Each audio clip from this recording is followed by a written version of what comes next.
Alright, if you've been playing Blueprints and feel like you keep running into dead ends, feel like you're not being able to build out your house as much as you want, this is the video for you. We are going to go over drafting strategy.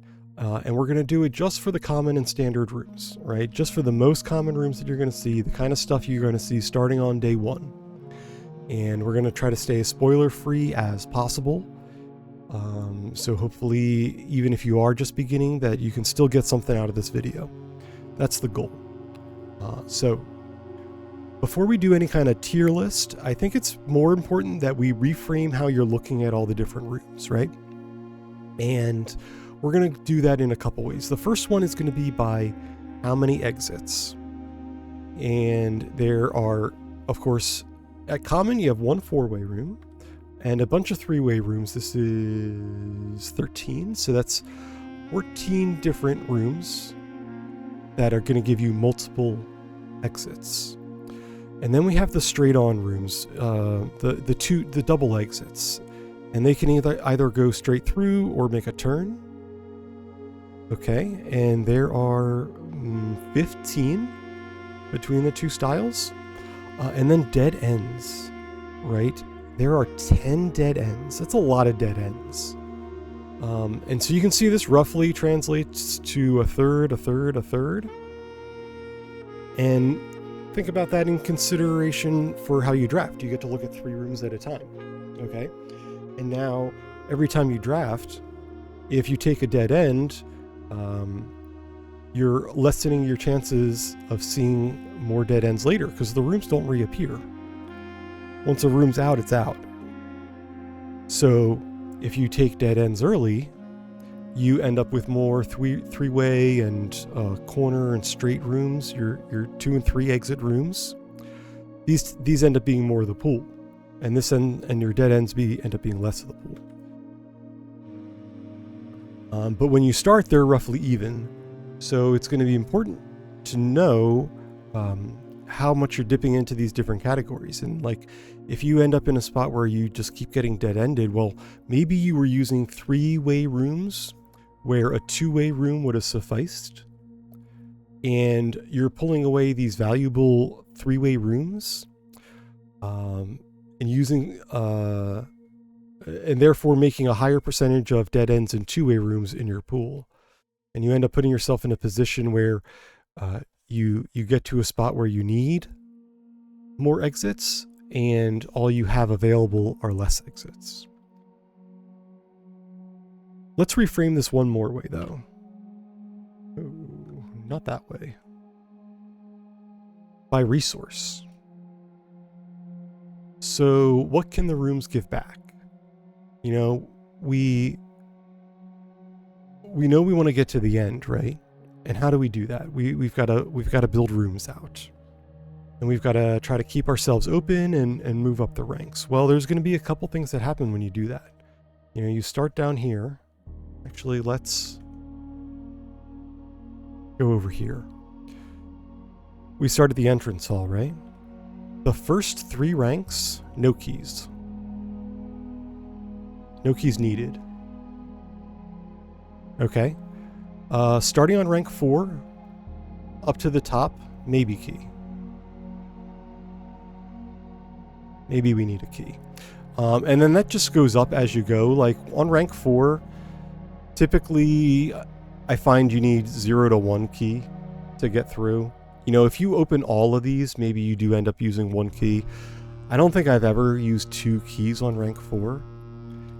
I'm not saying it's not possible. I don't actually know what the code looks like, but you know, maybe expect to use 1, and then maybe you expect to use like 1.5, 2, 2.5, 3, 3.5, which is pretty rough because there's only 4 rooms up here. So maybe that's actually more like 3 still, 3 with 1 less room, something like that. But you need keys. So where do you need to farm keys? Down here. We need to use all this space, as much as these first 3 ranks as possible, to be earning our keys. And then we also need to get gems. So this square at the bottom is the easiest spot to earn keys and gems. If we try to earn gems or keys up here, we may need to spend a key and then spend a key and oh, we pick up a key in this room, let's say. But it took us 2 keys to get there. Whereas if we tried to do that on the bottom, you know, we didn't spend a key. We just go in, oh, and look, a key. So this chunk at the bottom is going to be super important to being able to fill up this chunk at the top. Because if you don't get to explore the bottom, you're never going to get enough resources to fully explore the top. All right, so let's look at the different rooms, and then we'll think about how you use those rooms to get the resources that you need to go on to the later stages. Okay, so we have the den. It doesn't cost you anything to get into den. Ooh. Nothing to get into den or parlor or storeroom. Patio does cost you 1 gem.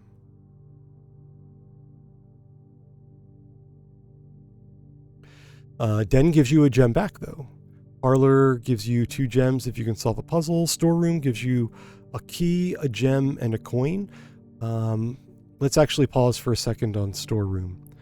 So it gives you a key, a gem, and a coin. Are a key and a gem, a coin all equal? Not at all.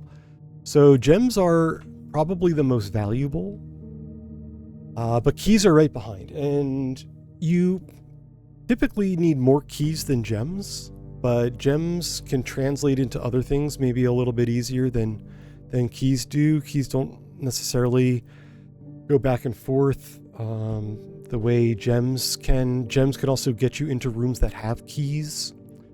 Not that keys can't get you into rooms that have gems, but you're going to need both of these resources pretty heavily. Cash, on the other hand, $10, somewhere between $5 and $10 is 1 gem. And if you use that as a baseline, that's going to help you out a lot in deciding on what makes sense as far as your resources are concerned and how much you're getting paid off for any given resource. You know, so if you trade a key for a key or a gem for $5, that's definitely on the low end of what your key or your gem is worth. But if you use a gem to, you know, say spend 1 gem to get into the rumpus room and make $8, yeah, that's kind of right in this range. That's okay. But they're not 1-to-1, even though the storeroom might make you think that at the beginning.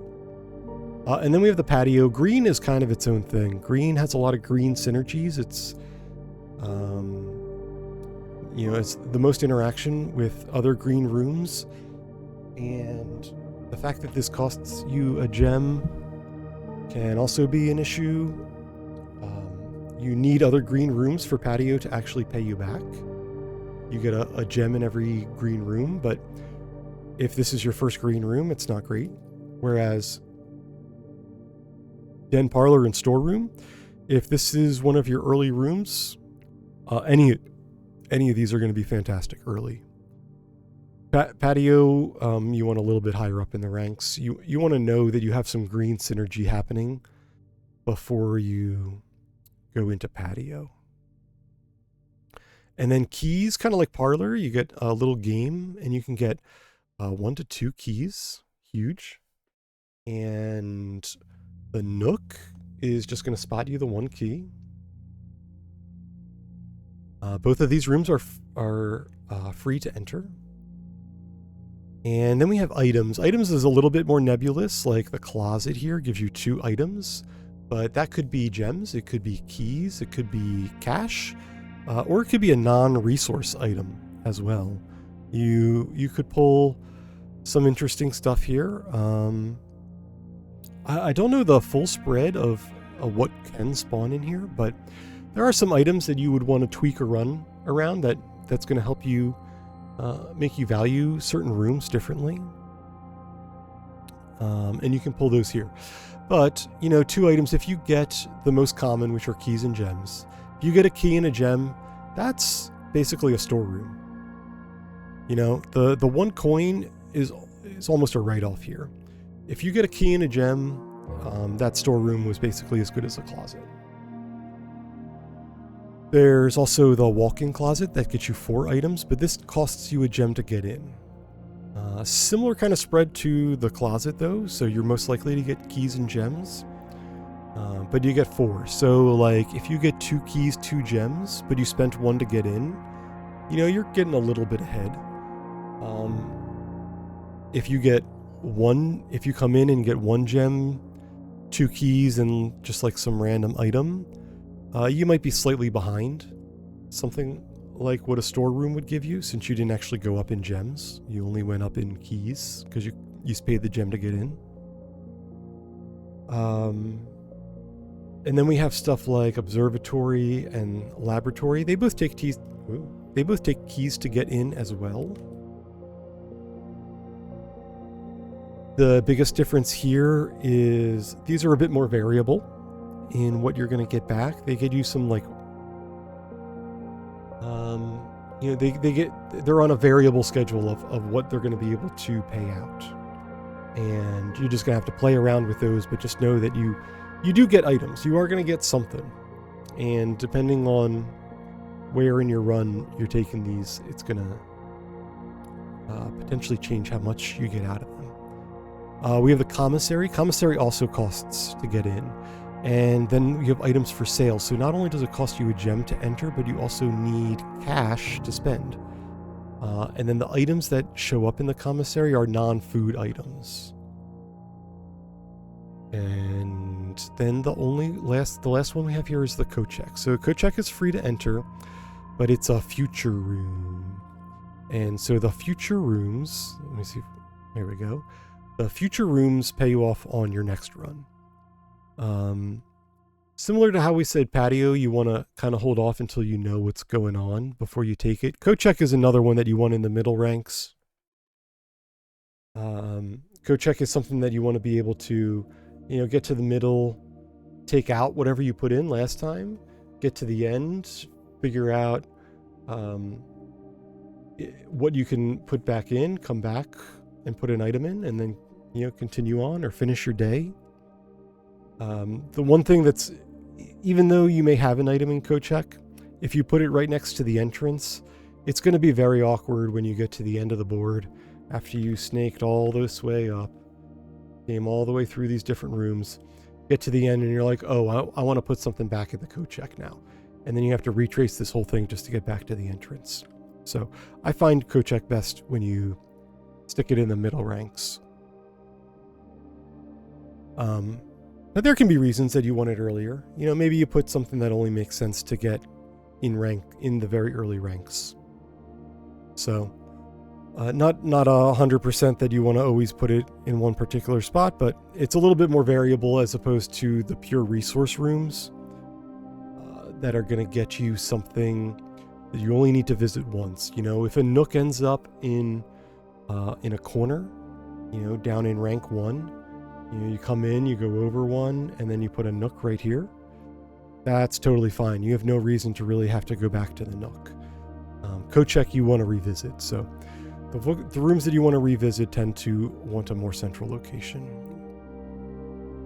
Which brings us to food and or steps. Food translates directly to steps. And, you know, commissary, for the same reasons as coat check, you kind of want in the middle. Since the items are for sale, you need a little bit, not only do you need that gem to get in to begin with, but you need the money to spend. So if you take it too early, you're not going to know what you want to spend. And by the time you get enough resources, maybe a little bit further up in the map, you don't necessarily want to spend all the steps to backtrack just to come all the way back to the end. Commissary is a kind of middle rank. Coat check is a middle rank. Dining room is another middle rank. And same with kitchen. Kitchen and commissary both cost you a gem to get in, both have things for sale, so you need a gem and cash to take full advantage of them. The difference is commissary gets you like the gems and the keys. Kitchen gets you food. Dining room, you don't buy the food. You just get it when you reach rank 8. And same thought there. You don't want a dining room in rank 1. because by the time you reach rank 8, then you have to backtrack all the way to 1, and then backtrack all the way to 8 to continue going. And even though dining room can give you a lot of steps, if it takes you 10, 15 steps to get down and another 10 or 15 to get back, it probably wasn't worth it. Maybe there was something else you were coming back for, and it's just like a nice little bonus. But ideally, you have it somewhere more in the middle, so it's easier to access. And then we have some of the bedrooms. So bedrooms give you steps. 2 of these are dead ends, and 1 is a build around. The nursery says whenever you draft a bedroom, you gain 5 steps. Nursery you want as early as possible because it gives you something to do.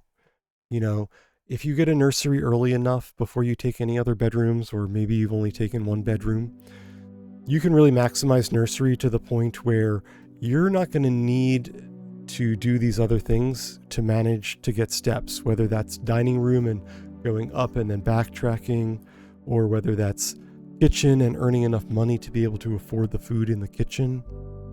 Nursery is kind of an all-in-one solution if you find it early enough. If you get it later in the run, there's a chance that you're either going to be low on bedrooms left in the pool to draft, because you've already put them on the board, or they're just like going to be awkward ones, like the guest bedroom and the bedroom, which are just a single turn and a dead end. Whereas if you're in the second half, top half of the map, you're probably looking for some more open rooms. You're trying to stay even more open because your paths tend to be converging. The higher you get up in the ranks, the more likely you are to want open rooms. So taking a dead end that wants you to take another dead end, or another low value 2 exit room, definitely wants to be taken as early as you can. And then we have cash rooms. So pantry gives you $4. I said earlier that like 1 gem is equal to somewhere around $5 to $10. And so if we look at something like den, which is a T, which is a much better shaped room than the pantry, which is just an L. So that's a bonus for the den. And it gives you a gem, which is worth 5 to 10 coins. This only gives you 4 coins. That's another win for the den. So what else does pantry do? Well, pantry sometimes has food in it. So maybe it's not just 4 coins, it's like 4 coins, and that's a footprint. If you couldn't tell, that's a footprint. Maybe you get like 3 extra steps out of it as well. Not better than den, but it is a little bit better than 4 coins on the surface. And we have rumpus room. Biggest thing about rumpus room, it's that it's the clear shot. If we go back here, there's only three rooms that give you a guaranteed clean shot. Now the T's can sometimes work out in your favor, that you're coming from the south, you want to head north, and you end up with a T, and it lets you pass right on through. But for the most part, those straight on rooms are pretty darn rare. So rumpus room costs you a gem, but it gives you a room that goes straight on. So a lot of times when you take rumpus room, it's not even for the 8 coins, because that's not even a great trade. You're trading 1 gem for 8 coins, which is like fine, but it tends to be more about the passageway. And then we have the office, which is a turn, and it gives you the opportunity to spread. And spread just puts stuff around the house. So office is one that you want in your later ranks, right? It's only going to spread into rooms that you've already picked, rooms that already exist on the map. And so the later you can take the office, the more sense it makes. But you have to backtrack to get them. It doesn't just give you the coins for every room that you have. You actually have to go back through the rooms to get them. So it can be a little awkward, but it is a way to get cash.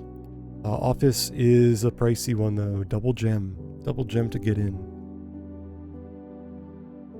All right, so we thought about rooms by how many exits, right? We thought about rooms by how many gems to get in. We talked about the different ranks and how many keys you're going to need to get in as the higher that you get up. We talked about rooms by what resources they give back and which rooms you want to pick earlier because of the resources that they're going to give you. So let's actually break down the rooms a little bit more. And we'll start with the three-way rooms. And these actually are a little bit getting into some tier stuff. Now, this is just among the three-way rooms, okay? This isn't an overall ranking, it's just a ranking of the three-way rooms. We have the den, right? Get you that tea for free. Free teas are always good. You get a gem on top of it. The biggest thing about a three-way room is that you don't want to use a three-way room when a two-way room will do, right? So if I'm trying to head, I'm headed north, and then let's say there's a wall here. So we're considering a turn, and we get offered a T, right? If we put a T here, we know on the east side it's a dead end, so it's only opening us up to west. If we have the option to just put in a two-way room instead, it's almost always going to be better. There are reasons, there are resources that you might need, or a specific room to kind of pull something off, but in general, you want to leave the three-way rooms because you want to have the pool have as many three-way rooms as possible as you get later, right? Going back to the frequency here, right? A third, a third, a third. We're trying to manipulate this so that the dead ends are not as frequent. And that means we need to take some dead ends. And it also means we need to take more dead ends than two and three-way rooms. Of course, you're never going to be able to take just dead ends. You have to mix some stuff up with it. But you need to keep it in mind that if you're throwing away a three-way room when a two-way room would have done, that is going to come back. It is absolutely going to come back, and it may not be that that obvious that at the time, but just trust me that the more three-way rooms you keep in your pool, the better you're going to be as you go further up. Your paths are always going to converge.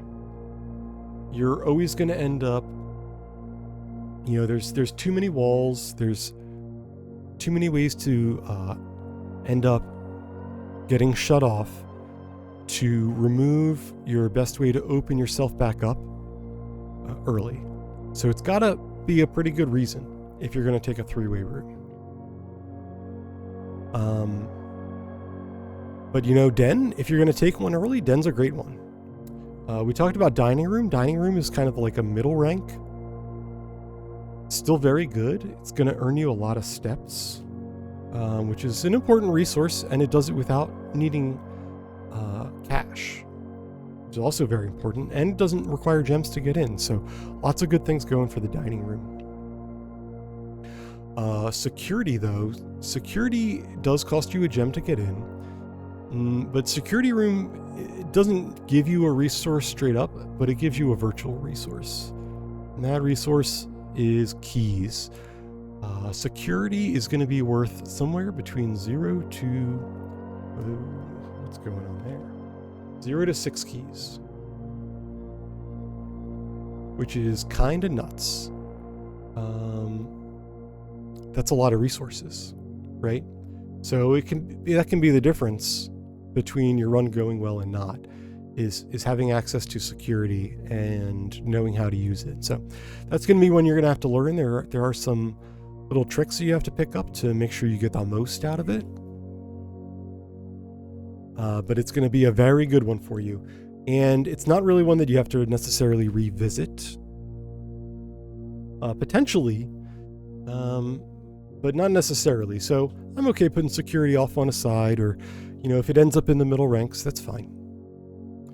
And so then we have the hallways. Hallways are a little bit more straightforward. Hallway can appear anyway. The east and west only appear on the east and west columns. So they're limited to where they show up, but they are going to be just as good as the hallway when you get them as options. We have the drawing room. Drawing room costs a gem, but this is another one that gives us virtual resources. One that we have not talked about yet, which are the dice. And so this gives you essentially 2 dice. When you enter the drawing room, it gives you a virtual 2 dice. Because the drawing room lets you redraft your rooms on the way out. So if you're following good protocol and you are only using 3-way rooms, when they give you, when they let you get a branching path instead of just taking it where it would only give you 1 path, it's worth a virtual 2 dice. And then there's the chapel. So this is the first red room. And you may be thinking like, oh, I thought red rooms were bad. But chapel's actually really good. It gets you a 3-way, right? Now, it does cost cash, but we already talked about cash and its relative value. Something like drawing room costs a gem to get in. So how much cash would we need to spend in the chapel before it's the equivalent of putting down a room that costs a gem? And I'm still on the train of 5 to 10. Somewhere in that range is what a gem is worth. And so if you put chapel somewhere that you go in once and then leave, maybe explore a little bit down here, come back, come out this way, and then continue on, right? That costs you $2. That's nothing, right? As long as this doesn't end up being a central hub that you just need to keep repeating time and time again, you're gonna get your value out of chapel. It's gonna be better than some of these ones down here that cost you a gem, and a full gem no matter what, whether you're entering, re-entering, using it just as an L, doesn't matter. Whereas chapel you might get away with as little as 0. If you have no money, chapel doesn't put you into the negative. So if you're broke, or say you have drafted a commissary or a kitchen and can go spend all of your money, when you get back to the chapel, you just walk on through. So pretty good room. We have the pool. Pool takes a gem. And what does the pool do? It adds a couple different rooms that you could potentially pick out. The locker room, which is a 2 exit on a turn. The sauna, which is a dead end. And, oh, I'm sorry. I actually did that backwards. The locker room is a straight through. The pump room is a dead end. And then, oh my gosh. No. This is the one. I promise I'm going to get it right this time. The locker room goes straight through. The sauna is a dead end. And the pump room is a turn. Okay, so we take a 3-way room out of the pool. We put in a 2-way, and a dead end. So it does make our overall drafting pool a little bit worse, but there are upsides to locker, sauna, and pump room. There are good reasons that you might want any one of these 3. So, does it pay for itself? No, not immediately. Can it pay for itself? Absolutely. So you might make this gem back, you might not. Maybe it just gives you a couple extra options into your pool. That's why it's right in the middle of the pack here. All right, last couple of 3-way rooms. We have the aquarium. Aquarium is every color. And I mentioned earlier that green is green-centric. Green wants you to draft more green rooms. Aquarium is a green room. If you need an extra green room, it works. It's a T. Because it's a green room, and a purple room, and a yellow room, and etc. You can get some stuff in aquarium that you wouldn't necessarily find anywhere else. You get things that show up in all the different rooms. Handy to have. It does cost you a gem though, right? So if you're not necessarily getting any combos, whether that's a green combo or anything else, some kind of bedroom synergy or what have you, The aquarium can feel a little expensive as it's just one gem and you don't necessarily get anything back out of it, but you do use it. You do use it quite a bit. Courtyard, similar, also takes a gem. It's another green room. Doesn't necessarily pay you back in one specific way, but if you have green synergies, it's one of the most open green rooms that you can get for just a single gem. And then we have our second red room, the gymnasium. So every time you go through the gym, it costs you 2 steps. Now, how does that compare to chapel, which costs you 1 coin? Well, we talked about chapel and how you can go through chapel if you're broke. Well, if you run out of steps, you're just done for the day, right? So gym is a little bit more punitive. 2 steps compared to 1 coin. They're pretty close. 1 coin, how does that translate? I want to say 2 coins is about 3 steps. So gym is slightly more expensive, plus you end up with the fact that chapel can cost 0. Of course, if you can find a way to work around the drawback of gym, it's just a free room. It doesn't cost you any gems to get down. All of a sudden, this thing's shooting up. It's like a hallway, right? But even if you have to pay the steps, as long as you're not backtracking through this room a lot, it's gonna be pretty good to you. And then dark room. I put dark room on the 3-way room slide, but rarely does dark room come out to work like a 3-way room because you do not get to look at the plans. So even if you come in and have 2 options to get out, what are our odds in the dark that this is a blank? 1 in 3. Same way over here, 1 in 3. And that's not even getting into the fact that, well, maybe you needed a turn that goes north and you get a turn that goes south. And so it's a virtual dead end, right? There's a lot that can go wrong with the dark room. So it can be tricky. It can be a tricky one to place. And very often it does not feel like a 3-way room. Now, if you've been culling your pool and you've already pulled a lot of the dead ends out, maybe your chances on dark room get better. Maybe it's not a 3rd anymore and it's like 1 in 4. And maybe you have a lot of your 3-way rooms left, so your chances of getting out are still pretty good. But it is a crapshoot and acts more like a 2-way room frequently than it does a 3-way room. It's a 3-way room that needs 2 extra spots to be a 2-way room. It's just kind of awkward. All right, let's move on to the 2-way rooms. Top of the 2-way rooms are, of course, they're the ones that give you resources for no cost. Parlor, billiard room. Both of these, for the simple price of answering a logic puzzle, are going to give you keys or gems. Nook always gives you a key. All 3 of these are great. I don't know what else to say about them, but pick them early. You don't really need to revisit them either.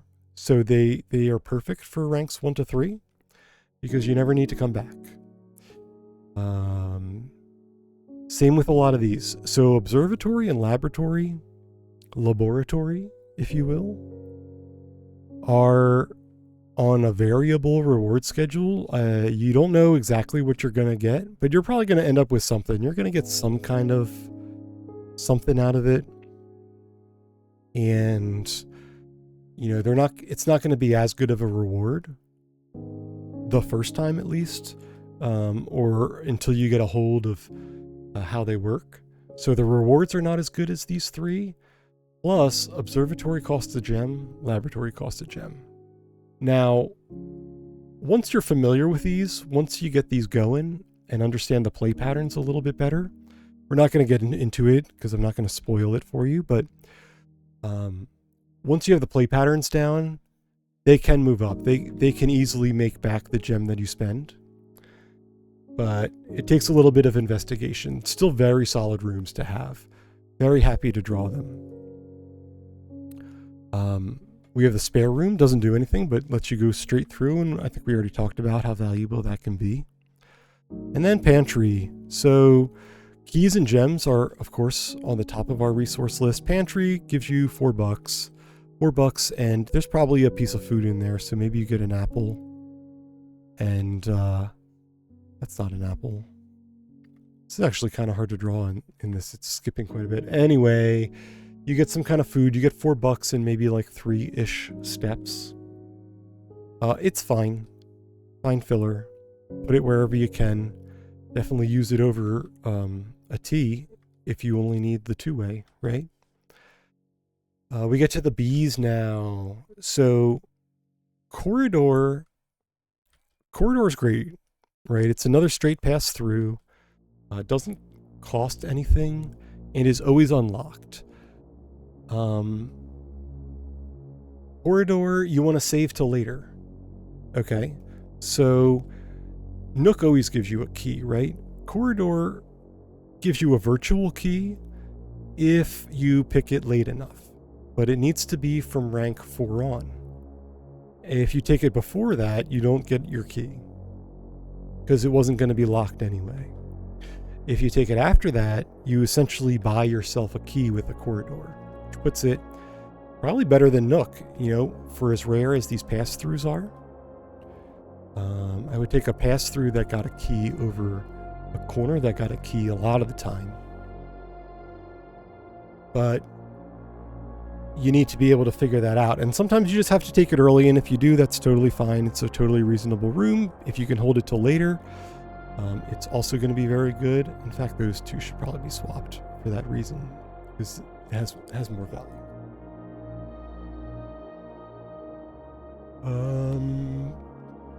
Okay. Continuing on, we have the Rumpus Room. So Rumpus Room, we talked about this when we talked about the value of coins. It gets you 8 coins, but it costs you a gem to get in. So you end up kind of flat on resources. You get enough coins that you could probably buy another gem or maybe another 2 gems. Less than a key. If it took you a key and a gem to get in here, you are not getting your money back. But it's a straight pass, so if you need it, you take it. We got a couple of bedrooms. Bedroom proper, they're both of course 2-way rooms, but bedroom gives you 2 steps when you come in. And so bedroom's a great middle of the house kind of room. We talked about how things like the chapel and the gymnasium, you do not want to be backtracking in. Bedroom, you're totally fine to backtrack through because it gives you 2 steps. Now, 2's not a lot. Of course, it takes you 1 to get in, so you're only +1. And what's 1 step? We said 2 gold is worth 3 steps, so it's kind of like just finding a random coin. But it happens every time that you come through. So it's just nice to have. And there's bedroom synergies. Maybe you want bedrooms. Boudoir for similar reasons. You know, once you know a little bit more about the boudoir, it's going to move up for you. But, you know, it's a bedroom. Get your bedroom synergies. Gets you a little turn. Kind of does everything you want out of a 2-way room. For no cost. Right? Then we move on to the shops. We have commissary that costs a gem, kitchen that costs a gem, and they both have items for sale. So not only does it cost you a gem to get into either of these, but you also need cash for them to actually do anything. And then commissary gives you items like keys, gems, and non-resource items. Kitchen just gives you food, which translates directly into steps. You'll put them down if you need them. And, you know, sometimes you need the food for sale. Maybe you missed on any of the other ways that we've talked about where you can get steps. So they're nice to know where they are, but you this is another pair that you want towards like the middle ranks, right?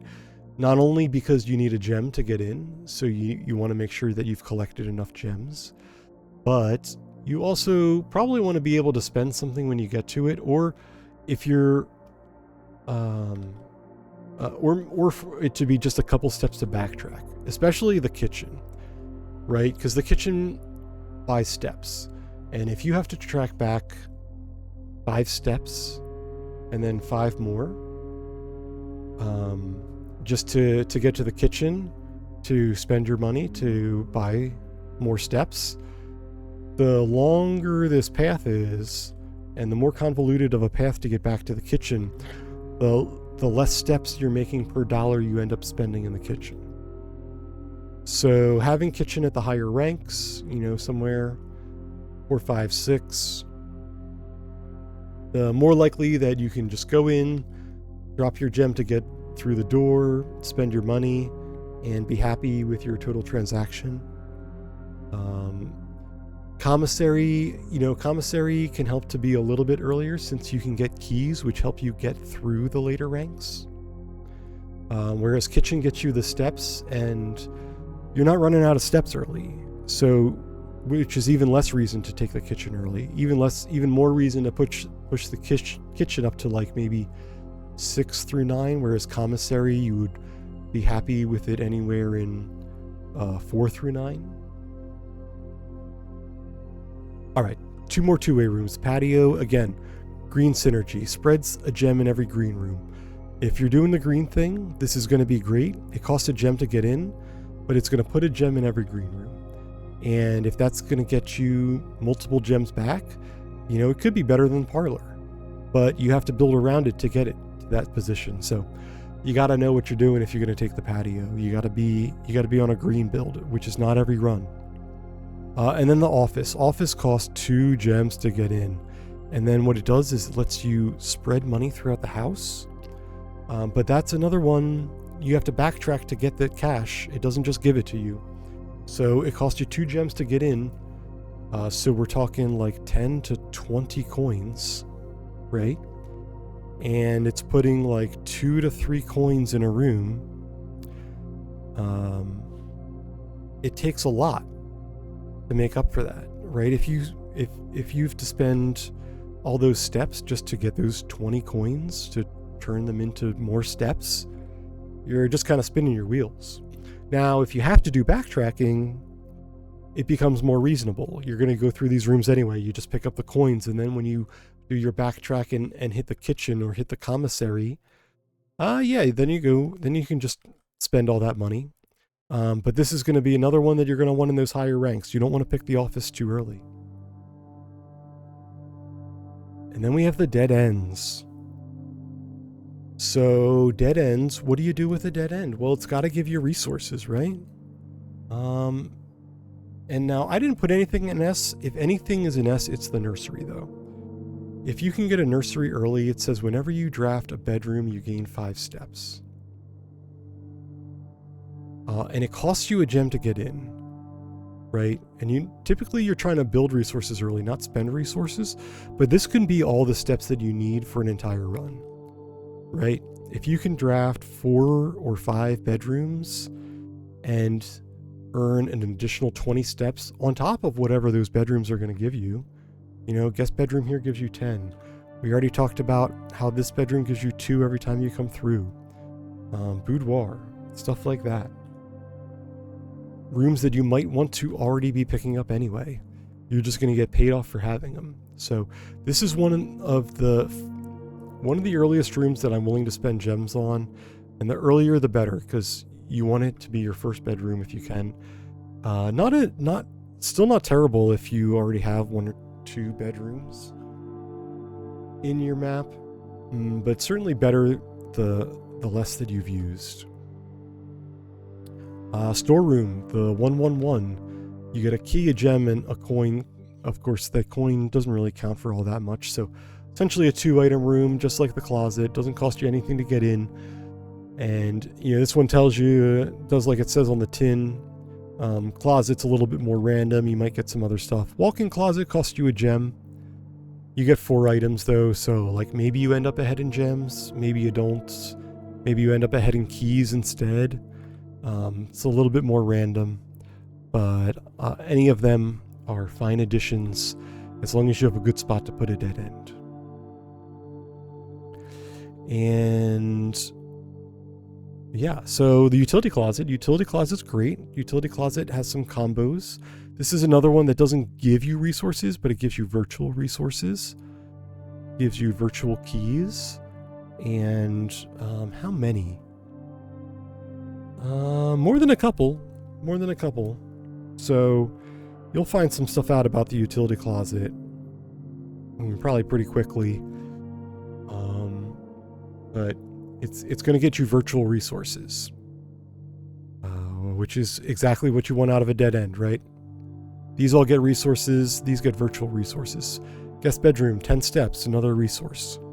So the top 6 all give you resources back. Then we have coat check, which is a something for future you.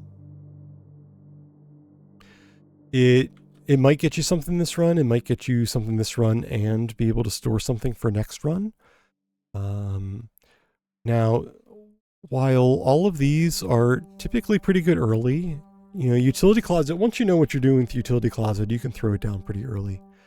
Coat check is one that you want in the middle ranks, because if you have a coat check, even if you're getting something decent back out of it, you want to keep feeding the monkey. You want to get up to the coat check, continue to the end of your run, come back, drop something off at coat check, and then call it a day. And if you put your coat check down in rank 1, it's just going to make it harder for you to do that, to get to the end and then make it back to the coat check. Now, depending what the item is, maybe you want it right away, and so you put it right near the entrance, and you just suck it up, or you find some other way to save steps on backtracking, or you're on a run that has a ton of steps, whatever. There are reasons, but for the most part, coat check is going to be something you want in the middle ranks. And then we get into the greens. So we already talked about how greens like more greens. This is the green synergy, right? Terrace says your green rooms don't cost gems to draft. And, if you have a good spot for a dead end early, that's an option. Doesn't cost you any gems to take the terrace. The only thing it costs you is the fact that it's a dead end. So you do need to pay it off. And you don't know if it is going to pay off. So if you're not comfortable with all the green synergy, you probably just want to avoid it. Same goes for the greenhouse. It makes it more often for you to draw green rooms. The difference with a greenhouse is it also costs you a gem. Now, again, if you know you're on a green run, you have the setup, you have the items that are gonna make your green really pop. Greenhouse can be good, but you got to know that. So it's a little hard to take in the dark. It's a little hard to start to take too late as well, because you may not have as many opportunities to put out green rooms, even though they show up more frequently. And then lavatory, it doesn't do anything. It's a bathroom. It is the deadest of dead ends. So that brings us to the rankings for the common and standard rooms. Okay, so these are the most likely rooms you're going to see, and I'm just going to run through this real quick because we've already talked about every room here. You should have a good sense of why you're picking these, and we're going to go into one other thing before we go too deep on that, right? And that's going to be how to place the rooms. Okay, so we're starting in the entrance hall, and we know there's a lot of T's, yeah, and there's not a lot of straight shots, and there was a lot of turns as well. So you want to think about how to keep open, right? We have 3 ways out of the entrance hall, but as soon as you take a turn here instead of a T, this room is competing with this room. Because if you come in here and your only option is a turn to the right, well, you don't actually have 2 ranks open anymore, right? It's not 1, 2, 3. These are now shared. That's 1 and this is 2. Because if this turns here, you're down to 1. If this turns here, you're down to 1. If this goes straight and this turns, you're down to 1. There's just so many. If that turns and this goes, and you take it this way and it goes straight, you're down to 1 with just the second back up here. So there's a lot of ways that this initial turn can immediately take you from 3 ways out to 2 ways out. So if you can come across and head up this way, same thing here, come across and head up this rank, it's going to let you snake, right? And we know that there's more turns and more T's. So like if this, maybe this is a T here. Well, we come in, we have to go up, right? And then we get a T here. Well, we already did this path, so now we have to go left. So there's often a lot of snaking. It's much more uncommon for you to have straight shots up any of these. And so how does that affect how you build rooms? Well, taking the outer ranks and the center rank here is going to give you the best opportunity to keep your 3 ranks open, right? If you try to turn and do 3 ranks here, never going to happen. These are going to converge way too fast. You're going to end up with a turn that doesn't go anywhere. Maybe you end up going left here and then your only option is down, especially if you're taking all these pieces that are not that common, right? The straight shot is our least common piece. And like, okay, so maybe this is a T and maybe this was a T. So like we didn't actually open anything up here. And now we're in the same situation again where these two are fighting each other. If this one goes here, well, now we're just down to these 2. So you want to stay open. Staying open is the name of the game. And then the other thing is culling your pool.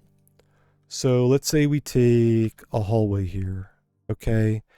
And then we have an option to put a turn here or a dead end. Well, taking a dead end out of the pool is actually pretty good. Now we know this is not likely to be a straight shot. It's more likely to be a turn. And so then maybe we get another turn out of there. And then this dead end's looking real good, right? Because now we're back on that path. And then if we can make this one go up, or maybe make this turn, try to snake up here, or have this one come to the outside and, you know, snake around here, it's going to keep us more open. Okay. What about a dead end here? Maybe, because like maybe this one turns and maybe this turns, or, you know, maybe we get lucky and get a hallway here and then we get to put another dead end. And now we've already culled 2 dead ends. You know, we took a turn and maybe this was a hallway and maybe this one was and maybe in that case, like we went turn, hallway, turn, right? Drop a dead end, something like that. It's all about managing your pool. Pool management is the name of the game. And trying to keep these ranks open and realizing that you're going to have to snake. There's no way around snaking. So the more you can keep those ranks open, the more likely your snakes are going to be able to pay off and get you to be able to explore more rooms. All right, that said, let's go back to the tier list. If you're just jumping into the tier list now, I'm sorry, we talked about a lot of these rooms already. I'm going to go through fast, and heck, the whole list is up here already. You probably just wanted to take a look at this, and you're not going to listen to me anyway, but that's fine. Take your snapshot, use it, maybe it'll help. But if you don't know the strategy, it's not going to help. Sorry. But what do we have? Resources, resources, resources, resources, resources, virtual resources, virtual resources, resources, resources. Yeah, right? What does that tell us? It tells us everything that we've talked about already, that that the rooms that give us resources are the most important rooms. They're the things that are going to let us push forward more. And the more we can push forward, especially just using these simpler rooms with 2 exits, the more likely we are to get to the later half of the game and have these 3 and 4 entrance rooms that aren't necessarily going to give us resources back, but they are going to leave us more open. And being open is what we want. We know that our ranks are going to converge as we go up through the house. It's almost impossible for them not to. So we need ways in our pool to open it back up. We need the T's and the occasional 4-way room to make sure our ranks stay open so we can explore as much of the top half as we do in the bottom half. So we're going to be trying to stick our dead ends, all these dead ends that give us resources back. We want to try to drop those in those first 4 ranks or so. And we're going to do that by snaking our way around with these rooms that just give us a single resource, right? So we take a parlor and then we hit a storeroom. Okay. That is 2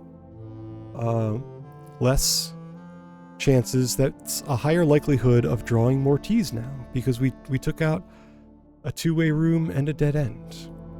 And every time we get to do that early, we increase our chances of seeing our multi-exit rooms to open our paths back up as we get higher into the ranks.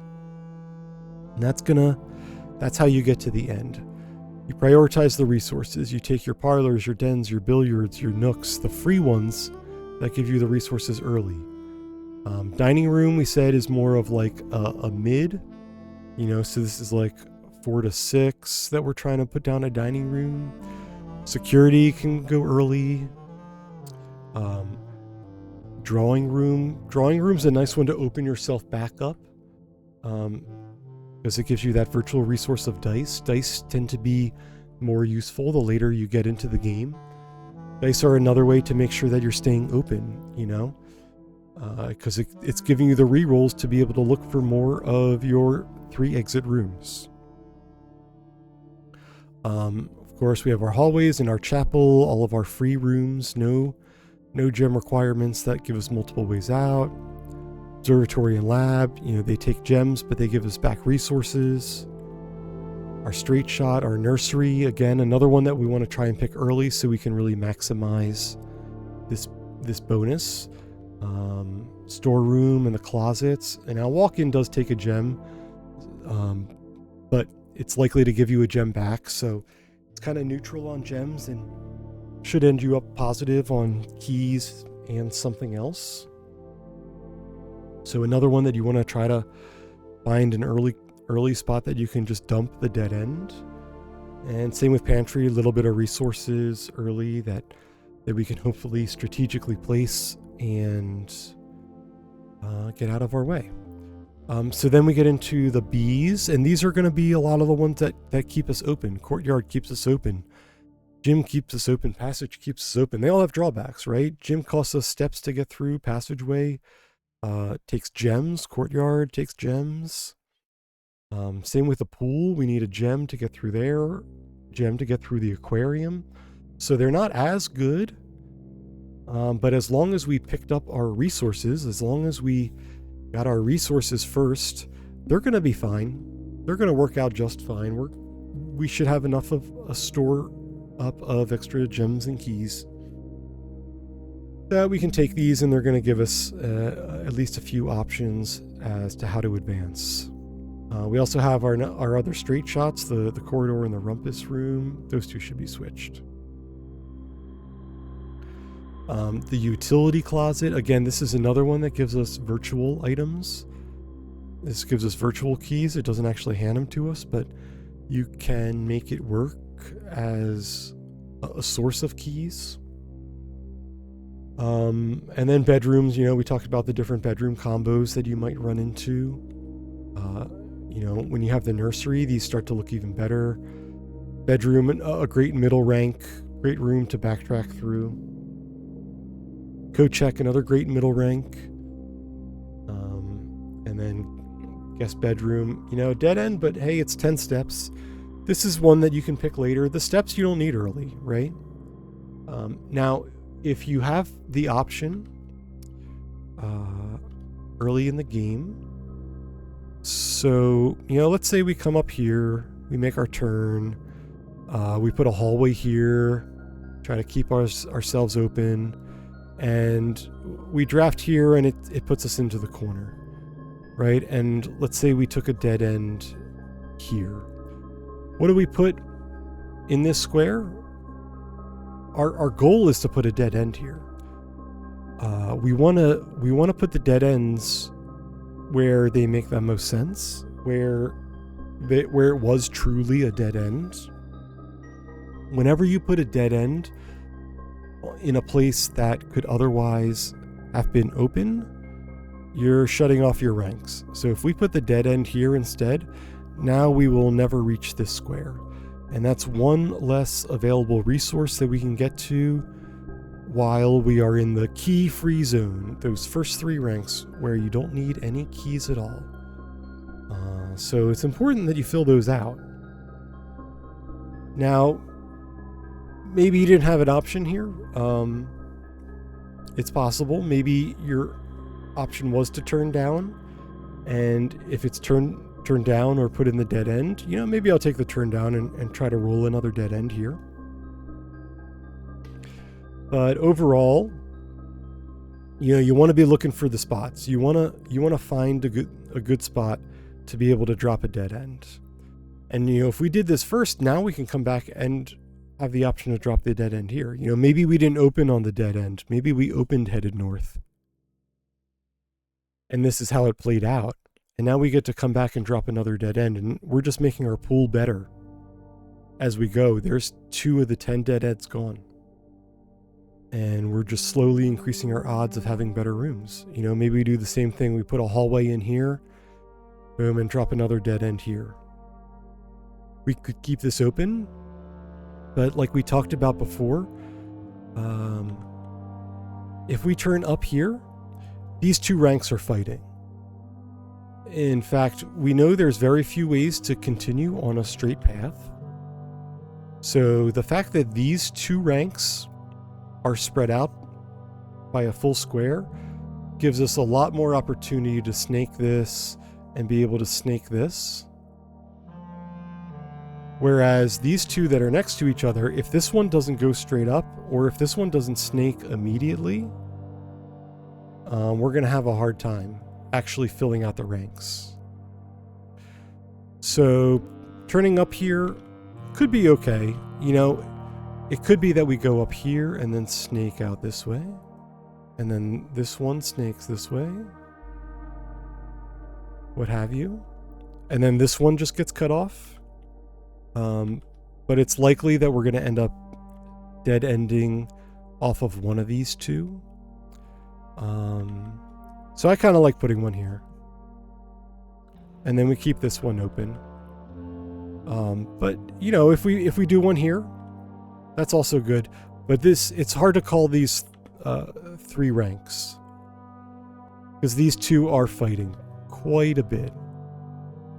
If this one's not immediately straight up, and this one's not actually up and up, this one would have to be up and then over, and then this one has the freedom to move, it's going to be rough, right? And then from there, how does it interact with the 3rd rank? Well, this would immediately need to turn, and then that one probably needs a couple straight shots. So since you typically only end up with 2 ranks, putting that dead end here, it's probably going to serve you better to have the dead end and have 2 spread out ranks than to have 1 more dead end in your pool and slightly more spread out ranks. Even though this one does leave some slightly more complicated things that you can do. You know, if this is already an occupied square, it may not actually be that easy. Maybe it requires going up not only, you know, once and then you can turn, but then this one needs to go through and then you have to turn, right? And where are these 2 pieces coming from? If this is a three-way, again, we have two spots that are fighting for the same rank. They're going to have a hard time actually being able to effectively not run into each other.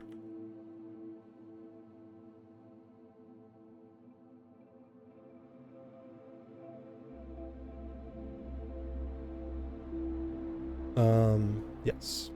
Where were we? I think that's everything. I think we've actually touched on everything. And I'm kind of done talking, to be honest. Thank you for listening up until now. I am more than willing to do some more videos on this. If you want some more spoiler-heavy things, some ideas of how to treat this as you go later into the game, as you start uncovering some things, as you know some secrets, maybe we can do a slightly more advanced one, work in some of the higher rarity rooms as well. But yeah, let me know in the comments what you want to see next. I hope this has helped your draft and you can make some bigger ones. Maybe the next thing we'll do is an example and show you how to put this to work. I think that's a good idea, but definitely let me know in the comments what else you want to see. And enjoy Blueprints. I'm having a ton of fun with this game, and there's so many mysteries to go. I feel like I've barely scratched the surface, so have fun, and I'll see y'all later.